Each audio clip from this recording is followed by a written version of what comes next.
টেলেন্ডারদের নিয়ে কিভাবে ব্যাট করতে হয় সেটা দেখিয়ে দিয়ে গেলেন লিটন দাস, আর তাকে যোগ্য সঙ্গ দিয়ে গেলেন হাসান মাহমুদ।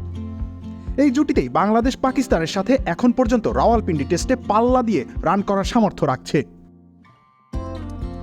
193 রানে বাংলাদেশ নিজেদের অষ্টম উইকেট হারায়। তখনও পাকিস্তানের চেয়ে 83 রানে পিছিয়ে ছিল বাংলাদেশ। সেখান থেকে ব্যবধানটা বাংলাদেশ 12তে নিয়ে আসতে সক্ষম হয় এই জুটির কল্যাণে। নবম উইকেটে এই দুই ব্যাটার মিলে যোগ করেন 71 রান। বলের হিসেবে এই জুটি 149 বলের। নবম কিংবা দশম উইকেট জুটিতে এত লম্বা সময় এর আগে বাংলাদেশি ব্যাটাররা টিকে ছিলেন মোটে 4 বার। এই তথ্যতেই বোঝা যায় এই জুটি কতটা জরুরি ছিল বাংলাদেশের। একতরফাভাবে পুরোটা সময় জুড়েই লিটন একাই বাংলাদেশের ব্যাটিং আগলে রেখেছেন। 71 রানের মধ্যে হাসান মাহমুদের অবদান মাত্র 13 রান। বাকিটা সময় বাংলাদেশের পতাকা ব্যাট হাতে উড়িয়ে যান লিটন দাস।